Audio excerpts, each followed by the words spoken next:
Hello students, पिछले class में मैंने आप लोगों को अष्टांगिक मार्ग के विषय में उसका पॉइंट बता दी थी। अष्टांगिक मार्ग 8 मार्गों की चर्चा है बुद्ध के चतुर्थ आर्य सत्य में। चतुर्थ आर्य सत्य में उन्होंने अष्टांगिक मार्ग की चर्चा की है और बतलाया है कि इन मार्गों पर चलकर मनुष्य निर्वाण की प्राप्ति कर सकता है। महात्मा बुद्ध ने इन निर्वाण प्राप्त अपने जीवन काल में ही कर लिया था और जीवन काल के बाद उन्होंने 45 वर्ष तक लोगों को घूम घूम कर उपदेश और ज्ञान दी। अब मैं इन 8 मार्गों की चर्चा करूंगी। पहला है सम्यक दृष्टि। सम्यक क्या अर्थ होता है? उचित। इसीलिए उन्होंने अपने सभी 8 मार्गों के आगे सम्यक शब्द का प्रयोग किया है। और दृष्टि का अर्थ होता है देखना, अर्थात वास्तविकता को देखना ही सम्यक दृष्टि कहलाता है। लेकिन मनुष्य में चूँकि अज्ञानी होते हैं, इसलिए वो क्षणिक सुख को अस्थायी सुख, अवास्तविक को वास्तविक समझ बैठते हैं और जिसके कारण उन्हें मिथ्या दृष्टि की प्राप्ति होती है। और इस मिथ्या दृष्टि को हटाना ही संकल्प दृष्टि है। और जो जैसे कि मनुष्य का जीवन क्षणभंगुर है, क्षणिक है और इसको मनुष्य नहीं समझ पाता है और उसमें अहम की भावना आ जाती है, अर्थात मैं का अहंकार आ जाता है और वो अपने जीवन को वास्तविक समझ बैठता है। तो सम्यक दृष्टि के द्वारा इन्हीं अज्ञानों को हटाना सम्यक दृष्टि कहलाता है, अर्थात गलत विचारों को हटाना सम्यक दृष्टि है। दूसरा है सम्यक संकल्प। सम्यक संकल्प पहले भी मैं बता चुकी हूँ कि सम्यक का अर्थ उचित होता है और संकल्प का अर्थ आप जानते हैं दृढ़ प्रतिज्ञा। तो सिर्फ गलत विचारों को अपने दृष्टि में हटाना ही काफ़ी नहीं है, बल्कि उसके लिए एक संकल्प लेना पड़ता है और दृढ़ संकल्प लेकर ही मनुष्य अपने गलत विचारों को और हटाता है और यह संकल्प लेता है कि हम सही मार्गों पर चलेंगे और वास्तविक चीज़ों का ज्ञान प्राप्त करेंगे। ये हुआ सम्यक संकल्प। अब आ जाइए सम्यक वाक। सिर्फ वाक का अर्थ जैसा कि आप समझते हैं उचित बोलना। वाक का अर्थ उचित बोलना है और अगर हम सिर्फ एक दृढ़ संकल्प लेकिन उसको कार्यान्वित ना करें तो उसका कोई महत्व नहीं रह जाता है। इसलिए सम्यक वाक के द्वारा हम उसको क्रियान्वित करते हैं और अपने जीवन में उतारते हैं, अर्थात झूठ नहीं बोलना, सही ज्ञान देना, किसी का निंदा नहीं करना, बुरे विचार किसी के विषय में नहीं बोलना, इन्हीं को हम सम्यक वाक कहते हैं। और सम्यक वाक के द्वारा मनुष्य अपने मन के दुर्भावनाओं को हटाता है। अब चौथा आ जाइए सम्यक क्रमांत। सम्यक क्रमांत का अर्थ होता है कर्म करना। सिर्फ बोलने से नहीं बल्कि हमें अपने जीवन में उसका कर्म करना होगा और तभी हम सही ज्ञान प्राप्त कर सकते हैं। तो उन चीज़ों को अपने जीवन में उतारना, अर्थात उसी तरह का कर्म करना जिससे कि मनुष्य को उचित ज्ञान की प्राप्ति हो, सम्यक क्रमांत कहलाता है। अब आ जाइए 5वां पॉइंट है सम्यक आजीव। सम्यक आजीव का अर्थ होता है कि मनुष्य अपने जीवन को चलाने के लिए, अर्थात जीविका उपार्जन के लिए मनुष्य कर्म करता है और धन की प्राप्ति करता है। और तो मनुष्य को जीविका उपार्जन करना आवश्यक है और इसके बिना मनुष्य नहीं रह सकता है। लेकिन जीविका उपार्जन करने का तरीका मनुष्य का उचित होना चाहिए, अर्थात ईमानदारी से किया गया जीविका उपार्जन ही सम्यक आजीव कहलाता है। कभी कभी मनुष्य के जीवन में ऐसा वक्त आता है कि मनुष्य अपने जीवन की आवश्यकताओं या हम कहें कि आवश्यकताओं की पूर्ति के लिए कभी कभी गलत मार्ग अपना लेता है, लेकिन ऐसा नहीं करना चाहिए। मनुष्य को हर परिस्थिति में अपने जीविका उपार्जन ईमानदारी से करना चाहिए और जिसको हम सम्यक आजीव कहते हैं। अब छठा पॉइंट आ जाइए, सम्यक व्यायाम। सम्यक व्यायाम का अर्थ होता है कि व्यायाम, जैसा कि आप भी जानते हैं कि हम अपने शरीर को या मस्तिष्क को स्वस्थ रखने के लिए व्यायाम करते हैं।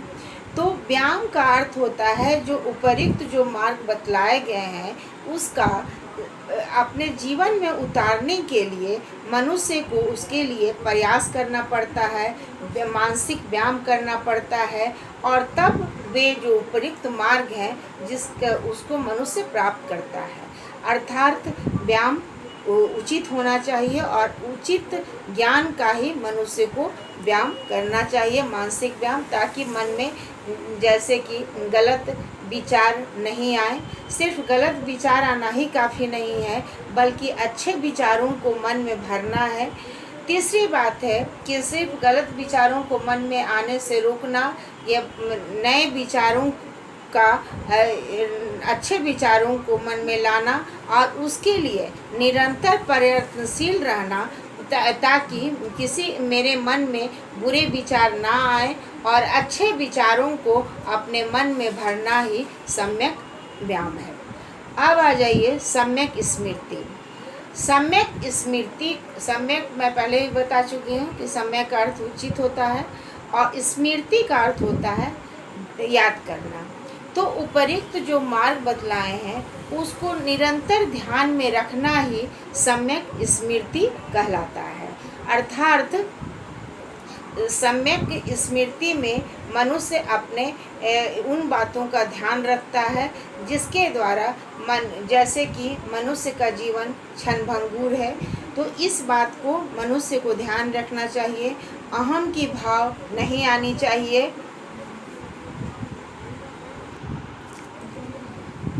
तो शरीर की नश्वरता का ज्ञान मनुष्य को होना चाहिए, क्योंकि यह शरीर नश्वर है, लेकिन अज्ञान के वश मनुष्य ये शरीर को अमर मान लेता है और जब इसका वियोग होता है तो मनुष्य दुख करता है, जबकि शरीर वास्तव में नश्वर है। इस बात का ज्ञान मनुष्य को जो ज्ञानी पुरुष हैं उनको रहता है। अब आ जाइए आठवां और अंतिम मार्ग, सम्यक समाधि। उपयुक्त सातों मार्ग को अपनाने के बाद मनुष्य इस योग्य हो जाता है कि वो समाधि की अवस्था में आ जाता है और वो सिर्फ चिंतन करता है और अपने मन से वासना, तृष्णा, मोह इत्यादि, ईर्ष्या इत्यादि भावनाओं को नष्ट कर देता है। अर्थात संसार से जो मोह होता है, तृष्णा यानी जो इंद्रियों का सुख होता है और जो राग यानी अपने स्वजनों से प्यार होता है, उस चीज़ की भावनाओं से मनुष्य ऊपर चला जाता है और उसके बाद मनुष्य समाधि की अवस्था में आता है और समाधि की अवस्था में वह निरंतर ध्यान करते रहता है। और समाधि की 4 अवस्थाएं होती हैं। पहला अवस्था है वितर्क और विचार। मनुष्य जब इन मार्गों पर चलता है तो उसे बुद्ध के 4 आर्य सत्यों और विश्व की वास्तविकता के विषय में वो अपने ही में तर्क वितर्क और शंकाएं करता है और उन समस्याओं का हल भी निकाल देता है। और उसके बाद दूसरी अवस्था है आनंद की अवस्था। जब वह 4 आर्य सत्यों को समझ लेता है और जीवन की वास्तविकता को समझ लेता है, विश्व की वास्तविकता को समझ लेता है, तब वो उस अवस्था में वह आनंद की प्राप्ति करता है और वह आनंदित होता है। अब आ जाइए तीसरी अवस्था।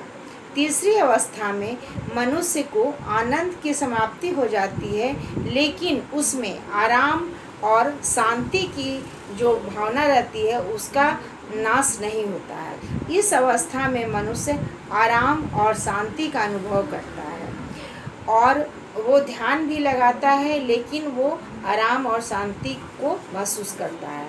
अब आ जाइए चौथा अवस्था, जिस अवस्था में मनुष्य आराम और शांति का भी पूर्ण रूप से त्याग कर देता है और उसे मैं हूँ इसका भी ध्यान नहीं रहता है और वह सिर्फ निरंतर चेतना बस रहती हो उसमें और वो ज्ञान की प्राप्ति करता है। इन 4 अवस्थाओं को पार करने के बाद मनुष्य निर्वाण की प्राप्ति कर लेता है और बौद्ध दर्शन में निर्वाण की प्राप्ति इसी जीवन में मनुष्य को संभव है। और जब निर्वाण प्राप्त व्यक्ति जो होता है वो समस्त दुखों से परे हो जाता है। उसके लिए जो कर्म होते हैं वो अनासक्त भाव से किए जाते हैं। ये मैं पहले भी बता चुकी हूँ कि गीता में जिसको निष्काम कर्म कहा गया है, महात्मा बुद्ध ने उसे अनासक्त कर्म कहा है और सकाम कर्म को आसक्त कर्म कहा है। तो इन अनासक्त कर्मों को करने से मनुष्य के जीवन में जो कर्म बंधन का फल भोगने का होता है उसको मनुष्य नहीं भोगता है और उसके कर्म फिर बंधन में नहीं डालते हैं।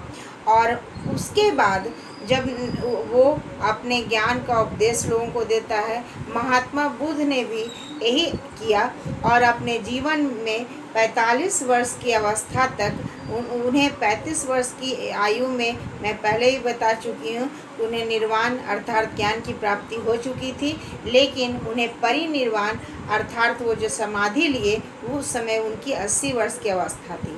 तो प्रश्न उठता है कि इन 45 वर्षों में उन्होंने अपने जीवन काल में क्या किया, जबकि उन्हें निर्वाण की प्राप्ति काफ़ी कम उम्र में हो गई थी। तो उन अवस्थाओं में उन्होंने देश विदेश में घूम के लोगों को ज्ञान की प्राप्ति दी, लोगों को अच्छे विचार बताए, लोगों को अपने जीवन से दुख दूर करने के उपाय बताए और उनके द्वारा किए गए कर्म उन्हें कर्म बंधन में नहीं डाले। और फिर उन्हें 80 वर्ष की आयु में कुशीनगर में परिनिर्वाण की प्राप्ति हो गई और उन्हें निर्वाण की प्राप्ति बोध गया में हुई थी। अब उनके अष्टांगिक मार्ग को 3 उनका जो समाधि की अवस्था है वो प्रज्ञा, शील और समाधि है। प्रज्ञा और शील जीवन को अनुशासित करते हैं और जीवन को अनुशासित करने के बाद वह समाधि की अवस्था में पा जाते हैं और इस प्रकार मनुष्य निर्वाण प्राप्त कर लेता है। Thank you.